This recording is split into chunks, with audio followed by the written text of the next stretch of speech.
ഇത് നേരത്തെ direct സിനിമയെക്കാട്ടി better ആണ്. എന്നാലും ഒരു തമിഴ് സീരിയൽ മോഡാണ് പോകുന്നത്. ഭയങ്കര എമോഷൻ ആണോ?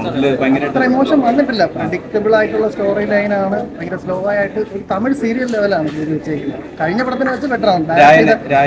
രായന് കഴിഞ്ഞിട്ടൊരെണ്ണം അനഘയായിട്ടൊരു പിള്ളേരുടെ പടം ചെയ്തിട്ടുണ്ടായിരുന്നു. അത് അതിനെ വെച്ച് നോക്കുന്നത് ബെറ്റർ ആണ് ഫാർ ഫോർവർ.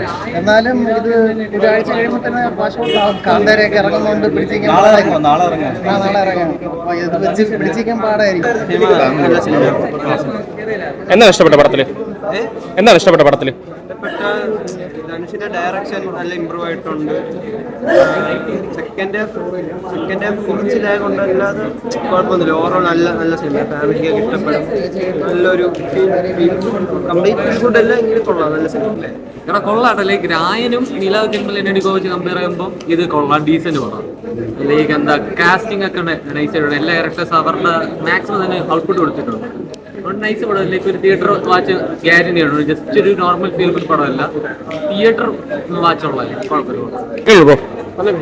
ധനുഷൊക്കെ എങ്ങനെയുണ്ട്? കണ്ടുകൊണ്ടിരിക്കാം. അത്രയ്ക്കൊന്നും പോകണ്ട, കുഴപ്പമില്ല. നല്ലൊരു അത്യാവശ്യം കുഴപ്പമില്ല.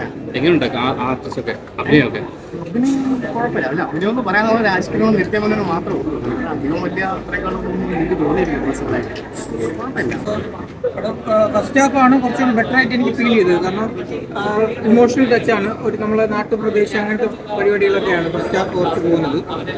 അതുപോലെ തന്നെ സെക്കൻഡ് ഹാഫ് ഓക്കെയാണ്, പക്ഷേ കുറച്ചും കൂടെ അതിൽ വർക്കാവാൻ ഉണ്ടായിരുന്നു. സെക്കൻഡ് ഹാഫിൽ കുറച്ചുകൂടെ വർക്കാവുണ്ടായിരുന്നു. ഫസ്റ്റ് ഹാഫ് നമ്മളെ പഴയ ഗ്രാമീണ പിന്നെ അച്ഛൻ മകനുള്ള ഒരു ഇമോഷണൽ ടച്ചൊക്കെയാണ്. ഒരു കടയായിട്ട് പോകുന്നത്, അതിൻ്റെ ബാക്കിലുള്ള സ്റ്റോറീസ് ഒക്കെയാണ്. അത്യാവശ്യം കൊള്ളാം. മ്യൂസിക്കും കാര്യങ്ങളൊക്കെ കൊള്ളാം. അത്യാവശ്യം നന്നായിട്ട് ചെയ്തിട്ടുണ്ട്. അഭിനയമൊക്കെ നന്നായിട്ട് തന്നെയാണ്. പക്ഷേ ക്യാരക്ടേഴ്സ് വളരെ കുറവായിരുന്നു. എല്ലാവർക്കും ഇപ്പം സത്യരാജ് എല്ലാവർക്കും ഒരു ക്യാരക്ടർ കുറച്ച് കുറവായിട്ട് ഫീൽ ചെയ്തു. ധനുഷാണ് കുറച്ചുകൂടെ കൂടുതലാണ്. ബാക്കി എല്ലാവരും ക്യാരക്ടർ എല്ലാം ചെറുതായിട്ട് തോന്നി. എന്താണ് കാരണം? എന്താണ് ബ്രോ ധനുഷ് എങ്ങനെയുണ്ട്? ഇഡലി കുഴപ്പമില്ല. ഇത് ഭയങ്കര ഒരു എന്താ പറയാ, ഈ ടീമിലുള്ള സിനിമകൾ ധാരാളം ഇതിനു മുമ്പ് വന്നിട്ടുണ്ട്.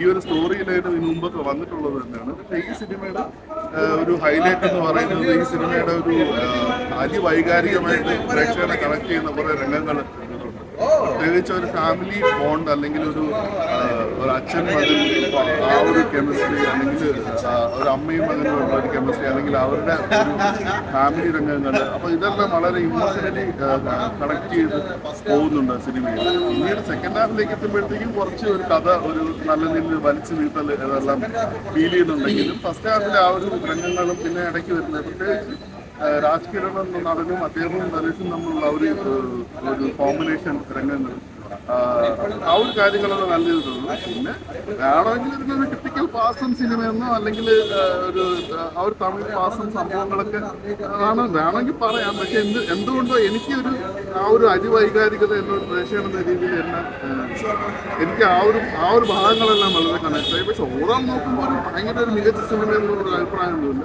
വ്യക്തിപരമായിട്ടുള്ള ആ ഒരു പേഴ്സണൽ കണക്ഷൻ എനിക്ക് സിനിമയ്ക്ക് കിട്ടിയിട്ടുണ്ട്. ടീമോ ഫ്രണ്ട്സ് കഥയോ വളരെ പ്രഡിക്റ്റബിൾ ആയിട്ടുള്ള സ്റ്റോറിയും കാര്യങ്ങളൊക്കെ ഉണ്ട്. ഒത്തിരി ലോജിക്കൽ കാര്യങ്ങളൊക്കെ ഉണ്ട്. നമ്മൾ അങ്ങനെയൊക്കെ ഒരു കടന്ന് ചിന്തിക്കാതെ ജസ്റ്റ് ഒരു എന്താ പറയുക, ഒരു അതിനാടകീയമായിട്ടുള്ള ഒരു സിനിമ എന്നുള്ള രീതിയിൽ കണ്ടു കഴിഞ്ഞാൽ ഫീൽ ഗുഡ് ആ ഒരു ജോണറിൽ ഒക്കെ വരുന്നതാണ്. ഓവറോൾ ഇതാണ് എനിക്ക് പറയാനുള്ളത്.